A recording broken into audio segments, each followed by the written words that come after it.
Alors, en tant que directrice du parc naturel du Haut-Jura, la place de la nature dans la vie des habitants, des visiteurs, elle est en continu, en fait, je dirais. Elle est déjà visuelle, parce qu'on est entouré de paysages verts.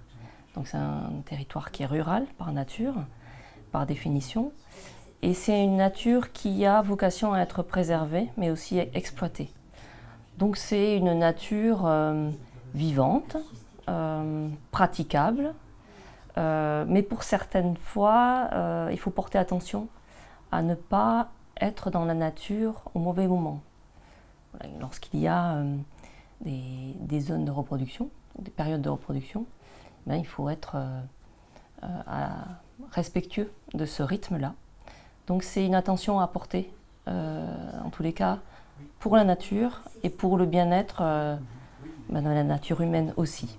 Donc c'est pas une nature sauvage, c'est une nature avec des espaces agricoles, beaucoup de lacs, donc de lieux de détente, mais c'est une nature qui ressource et qui est vitale. Et vitale pour l'économie locale, vitale lorsqu'on parle de l'eau, et qui est en question lorsqu'on parle d'or blanc, de dépérissement de la forêt. Voilà, toutes des filières qui sont vraiment en question face au changement climatique. Et les sons de la nature, en fait, on peut en écouter aussi bien dans les grandes villes qu'en plein désert ou dans les campagnes ou dans les forêts. Et c'est vrai qu'avec le Covid, ça a remis un tout petit point sur cet aspect-là parce que, par exemple, dans les villes, on n'a pas eu de circulation, on n'a plus de bruit d'activité humaine pendant un certain temps et du coup, on s'est réaperçu qu'en fait, il y avait des oiseaux qui chantaient, enfin des trucs de base, de basique, mais c'est ça. En fait, dans les sons, nous on appelle ça des paysages sonores. Les paysages sonores, en fait, il y a 3 types de sources sonores. Il y a les sons du vivant, donc la biophonie, donc là ça va être effectivement les oiseaux, les vaches dans les campagnes, etc. Il y a les sons de l'environnement, c'est-à-dire la pluie, les craquements de la glace, les tremblements de terre, etc. Et puis il y a les sons des activités humaines. Et ce qui se passe quand on décrit un paysage sonore, c'est de savoir, parce que l'acoustique en fait masque, ceux qui sont les plus forts masquent ceux qui sont moins forts. Et du coup, quand on fait des paysages sonores, on regarde quelle est la part en fait de chacune de ces sources sonores. Et c'est vrai que dans les villes, on a tendance, enfin les sons des activités humaines sont plus importants, même si ça décroît depuis les années 70. Enfin, quand on faisait de la mobilette dans les années 70, je peux vous dire qu'on allumait tout le quartier en une seconde. On n'entend plus ça en 2021 parce qu'il y a eu des normes qui se sont mises en place, etc., quoi. Mais écoutez, merci d'être tous là. Si c'est aussi intéressant que le débat précédent, ça va être top. Et je n'ai absolument aucun doute parce qu'on a des invités qui ont tous un domaine d'activité passionnant. Très succinctement, quelle place pour la nature dans nos vies? On a tous conscience qu'il y a beaucoup de boulot parce qu'on a eu un peu tendance à considérer que la nature était à notre service plutôt que l'inverse, et on se rend bien compte aujourd'hui des ravages qu'ont eu que cela a entraîné pour la nature et pour nous aussi. Donc là, on a un gros mur en face de nous. On en a beaucoup parlé au débat précédent. Comment faire en sorte de changer nos habitudes? Qu'est-ce qu'il faut changer? Est-ce que ce sont nos habitudes quotidiennes ou les habitudes du collectif ou la société tout entière ou le système tout entier, le système capitalistique, libéral, etc. Bref, là, on va parler de la nature. Et donc, pour en parler, nous avons, je vais vous présenter par ordre dans lesquels ils se sont installés, Claudie Utzinger, qui est artiste et écrivaine.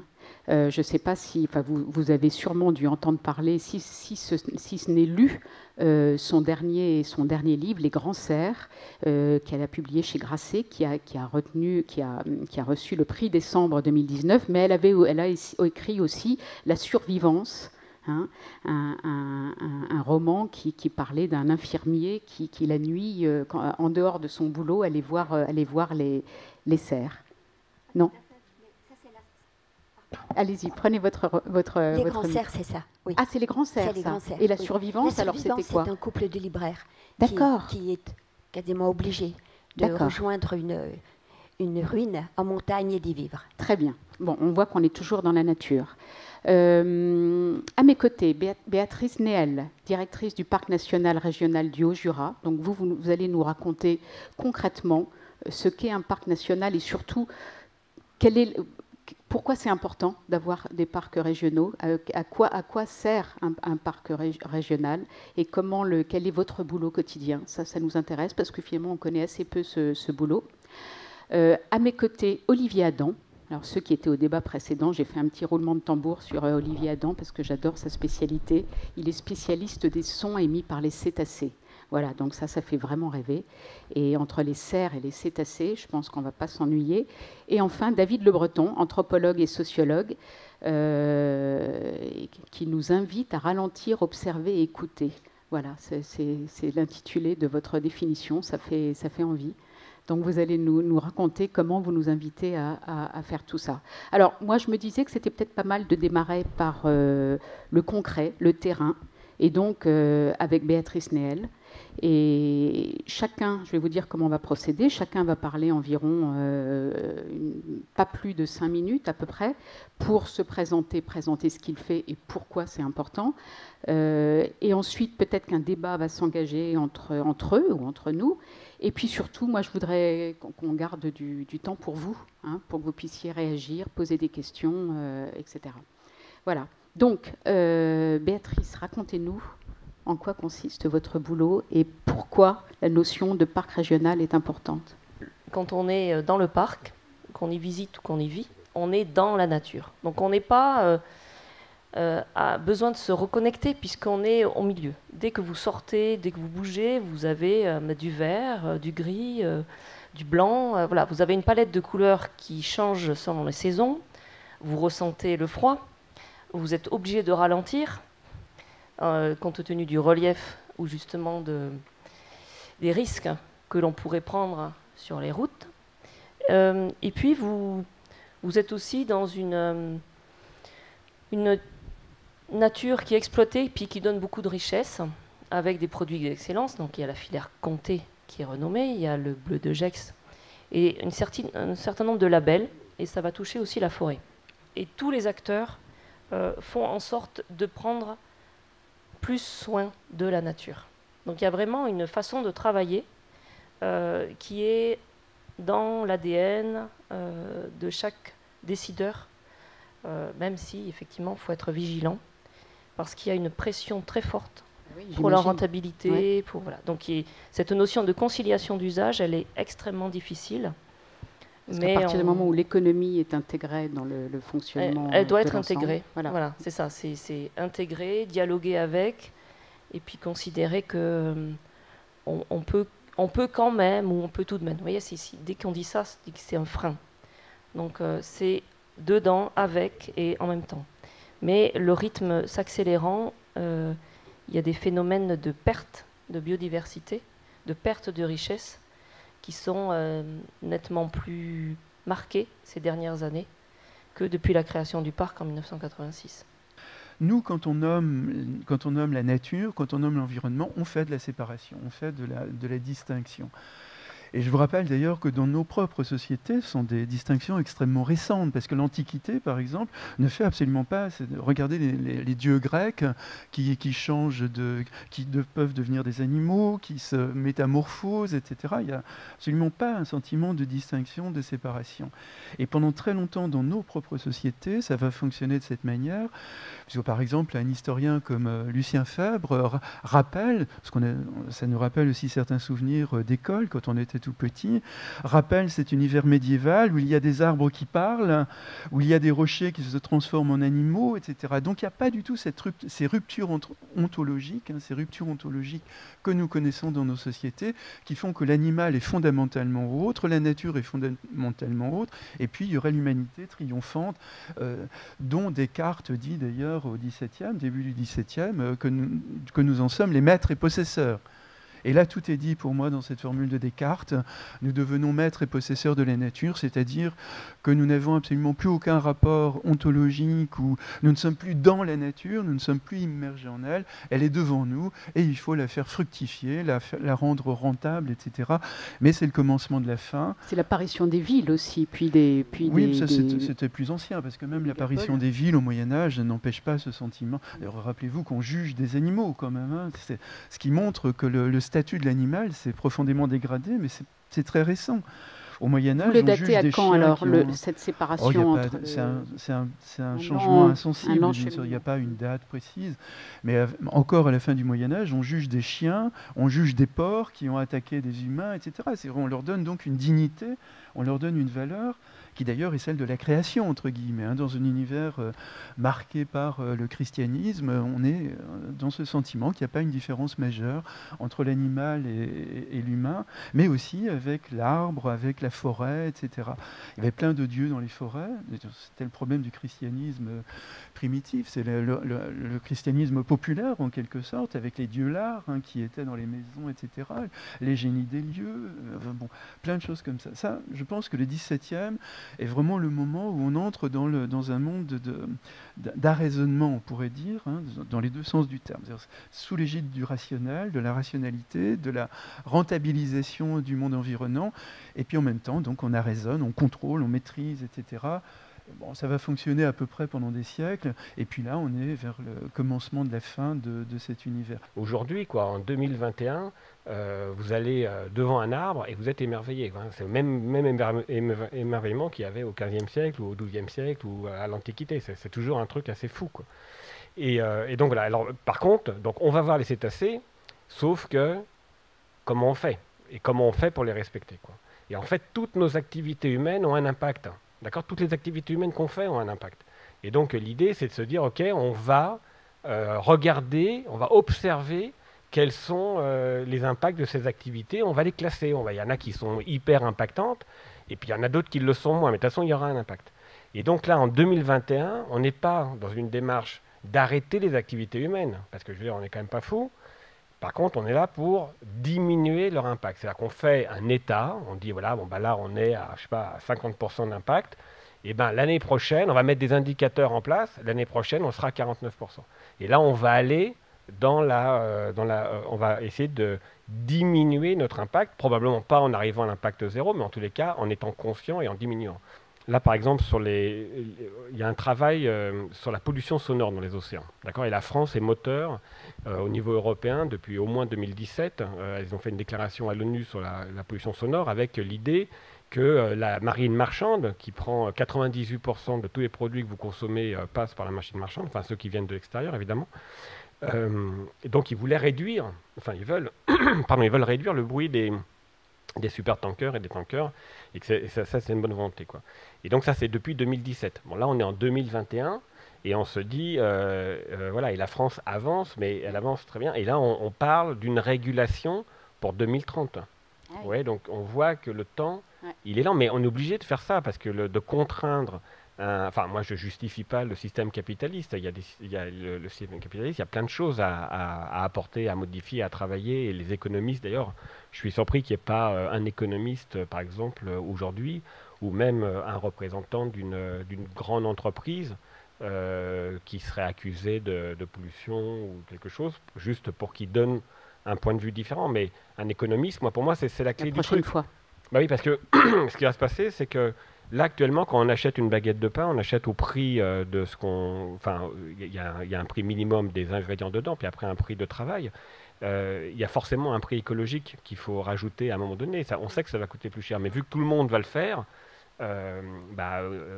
l'équilibre va se retrouver assez vite, normalement. Voilà.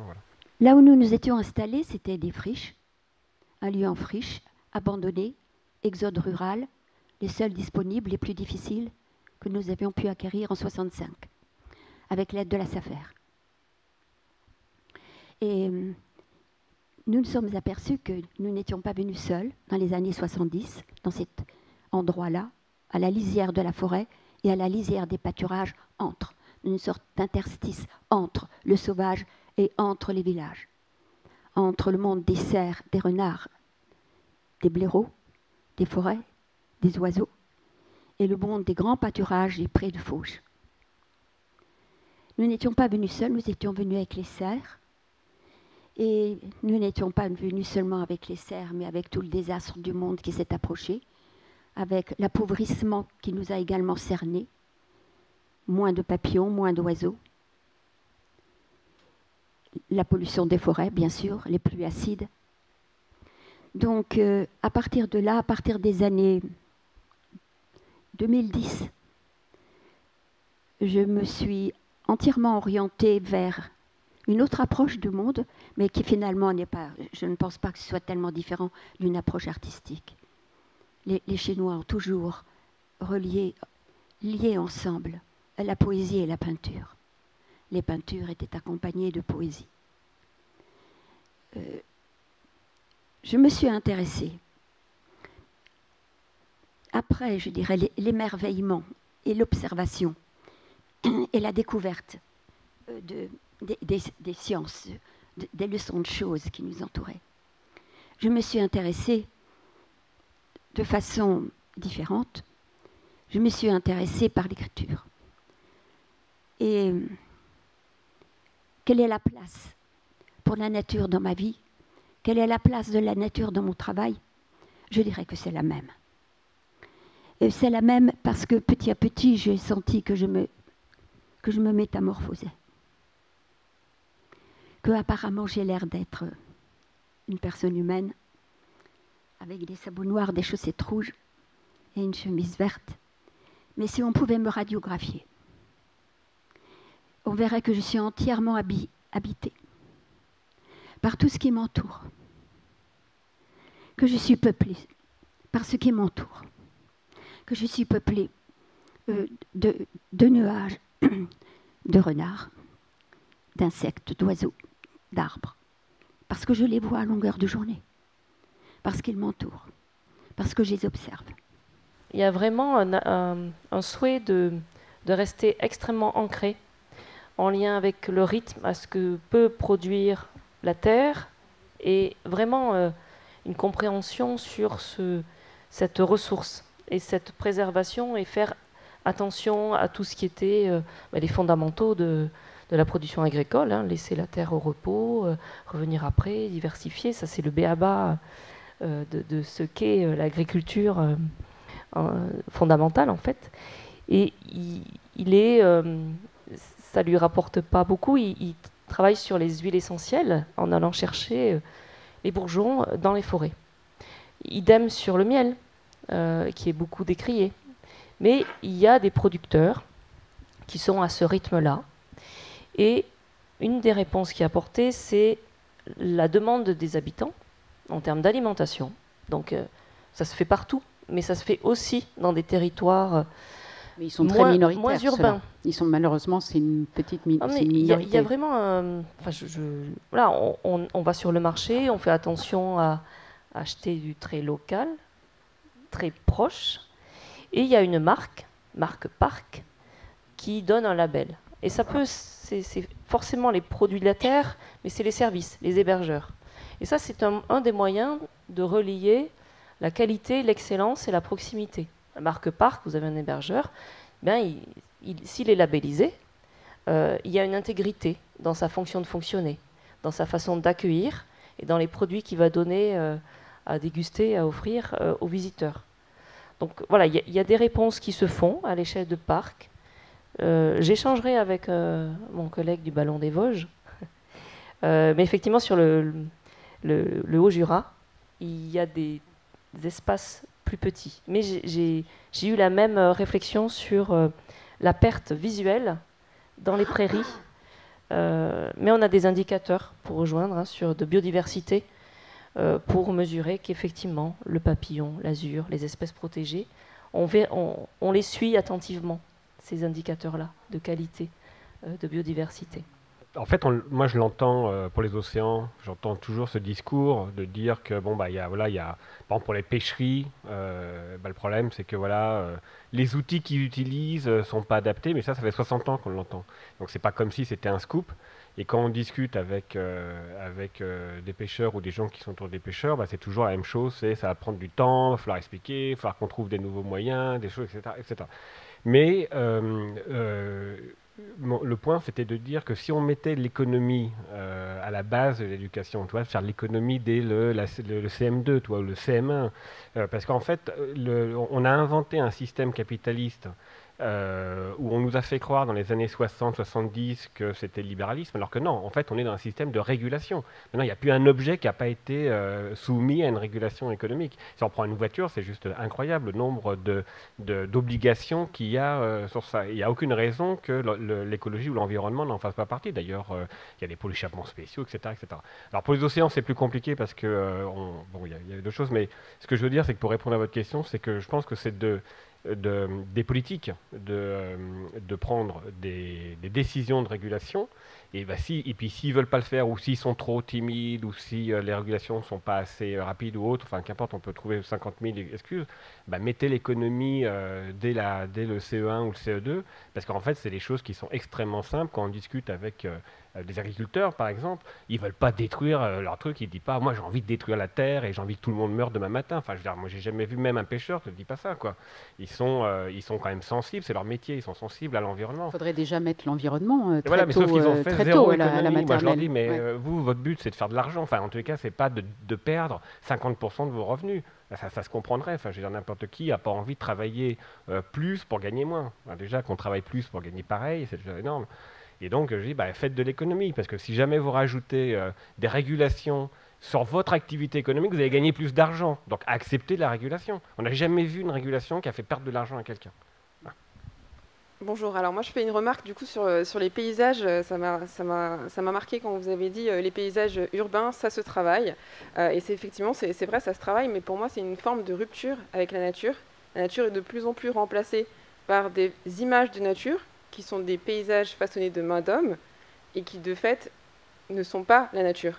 Et pour moi, je pense que c'est la première forme de rupture avec la nature, ce sont peut-être ces paysages. Je pense qu'il ne faut pas opposer la nature à la ville.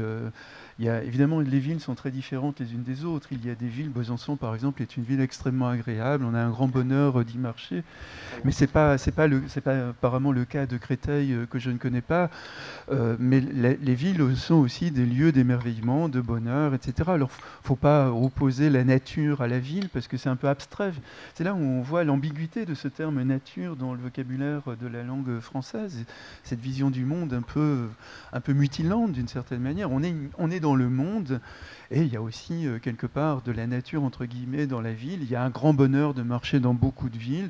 D'autres, on a l'impression d'être repoussés, d'être en permanence en danger. Mais il y a quand même un grand bonheur de marcher même en ville. Pour ma part, je n'oppose pas du tout la marche sur les sentiers et la marche dans la ville. Mais il faut choisir évidemment une ville où on est bien, on a un bonheur sensoriel, multisensoriel de marcher. La question que je me suis souvent posée, c'est que tous les printemps, on est heureux de voir, par exemple, revenir les hirondelles ou les martinets parce qu'elles apportent, en Martinet en particulier dans notre région, une sonorité extrêmement forte dans la ville. Je parle de la ville, du coup. Or, je me dis toujours, est-ce que si un jour ils ne venaient plus, ces martinets, est-ce que les gens entendraient qu'ils ne sont plus là ? Parce que tous les printemps, on se réémerveille de ces bruits, de ces sons, etc. et tout.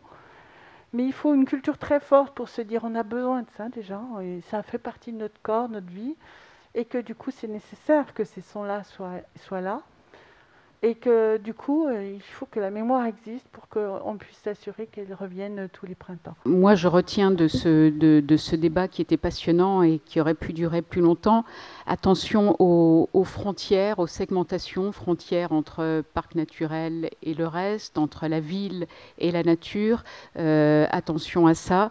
Éducation surtout, éducation à la fois dès le plus jeune âge à l'environnement, à l'économie, évidemment, mais aussi éducation des agriculteurs, parce que j'ai trouvé ce que vous racontiez sur, en effet, le problème des pratiques des agriculteurs, sur l'impact que ça a sur le reste de la nature, c'est vachement intéressant.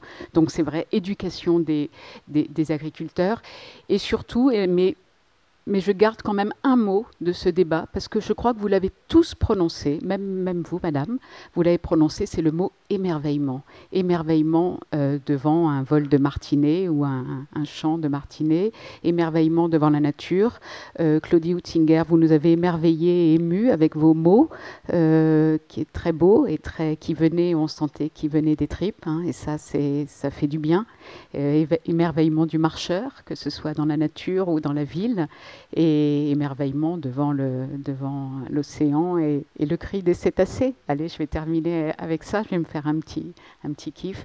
Merci beaucoup et restez parce que on a encore un débat qui s'annonce passionnant et qui est en plus vraiment d'actualité. Enfin, ils étaient tous d'actualité, mais celui-ci, il est vraiment santé et biodiversité. Est-ce que leurs destins sont liés? Je crois qu'on est en plein dedans. Et vous aurez des biologistes, des écologues, des épidémiologistes qui vont débattre de ce sujet. Donc, je pense que ça va être passionnant. C'est pile dans une demi-heure à 18h. Voilà, à tout à l'heure.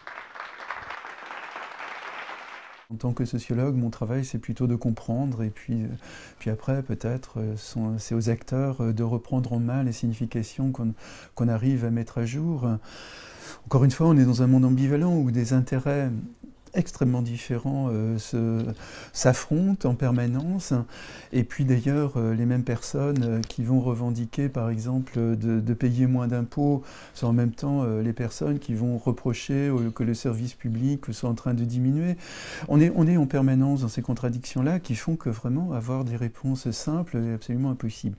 Je pense à cet égard que les questions sont beaucoup plus redoutables que les réponses et qu'il vaut mieux préserver les questions parce que les réponses sont toujours pauvres, à mon avis. Enfin, sur des sujets aussi graves, où il y a tellement d'enjeux, tellement de rapports différents, c'est difficile de s'en sortir. Ceci dit, je vois la marche comme une forme de résistance, hein, quand même. Voilà, une résistance qui permet un retour à une certaine bienveillance, entre guillemets, avec le monde et avec la nature qui n'est plus extérieure, hein, qui est une nature justement qu'on intériorise quand on marche. Alors, quel est mon regard d'écrivaine sur la place de la nature dans ma vie et dans mon travail? Alors, c'est la même place. La vie et mon travail, c'est la même place. La nature, elle est tout. Elle est tout du matin, du réveil, par ce qui m'entoure, par ce que je vois, par ce que je sens, par ce qui me touche.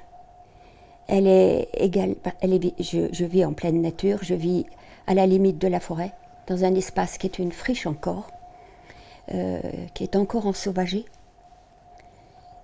Ce qui m'a permis d'être le témoin justement de cet autre monde qui disparaît et qui est menacé.